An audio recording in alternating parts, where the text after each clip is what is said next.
We begin virtually with Nomi Prin. Thank you, Chairman Sanders and Senator Brown, for the privilege and opportunity to speak before you today. I am a former managing director of Goldman Sachs. Before that, I ran the International Analytics Group as a senior managing director at Bear Stearns in London. I've held positions at Lehman Brothers and the Chase Manhattan Bank. After years on Wall Street, the levels of greed, unparalleled influence, and unethical practices in the industry caused me to step away. Since then, I've worked to uncover the manner in which the global economy and our financial system has become so unequal, unjust, and fractured. In 2008, two of the investment banks that I'd once worked for went bankrupt and saw their risky bets and bad practices nearly tank the global economy. Those banks no longer exist, however, the economy remains on edge. Today, nearly a decade and a half later, we sit at another precipice of grave risk. Asset management behemoths and private equity institutions have amplified the distortion in financial markets. The magnitude of their influence over securities and companies has no historical comparison. Their unfettered access to policymakers and major institutions spans the world. These new financial giants are leaving smaller market participants from all parts of the economic spectrum exposed to concentrated systemic risk and diminished representation. Yes, it's true that Wall Street banks remain as powerful and influential as ever, but now asset management firms with trillions of dollars at their disposal have become more influential than governments and the regulatory entities responsible for keeping them in check. It's important to understand that at the top of this financial hierarchy stands BlackRock. The financial Goliath manages $10 trillion in assets. That's more money than the size of any other country's GDP besides China or the United States. BlackRock's meteoric rise has seen its assets triple since 2012 and nearly double from 5 years ago. The world's largest asset manager acts as a money manager, private equity fund, institutional investor, trading software platform, and government partner. What's truly made it untouchable is its ability to produce and attract capital to exchange-traded funds or ETFs.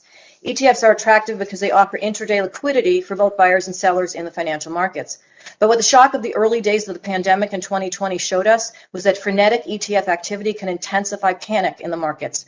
Quick outflows executed in bulk can exacerbate a falling market, which can hurt those that can afford at least the most. Ultimately, leveraging its government connections, BlackRock was awarded a no-bid contract to manage the Federal Reserve's corporate bond buying program. The contract allowed BlackRock the opportunity to essentially support its own investment-grade bond ETFs in the midst of a pressurized environment. BlackRock and its execs had access to confidential information and the ability to formulate business decisions for themselves and their larger clients. No other institution in the world has or had such access during or since that crisis. Currently, BlackRock, Vanguard, and State Street manage more than $22 trillion in global assets. For comparison, U.S. GDP stands just shy of $24 trillion. The asset management industry has only grown more concentrated at the top over the past decade. These big three dominate the market. Their growing stranglehold on U.S. equity participation provides them greater chances to hold veto power or directly influence business strategies for nearly all major corporate decisions. As these institutions expand further into the world of private equity, their ability to dictate corporate control and outright ownership in every sector of the economy will have a greater human cost. Private equity business practices are largely designed to extract capital, not build it. As a result, small businesses and communities caught in the private equity crossfire will come under greater control of big finance that puts cost and job cutting ahead of worker stability. Today, BlackRock and these other institutions have expanded to such a magnitude that they effectively are the market. This represents a monopoly sort of influence over competition, assets, and transactions. It elevates the systemic risk that the global financial system faces. This renders everyday people, retail investors, workers, and anyone with a 401k retirement plan exposed to the risk that these massive trillion-dollar institutions pose.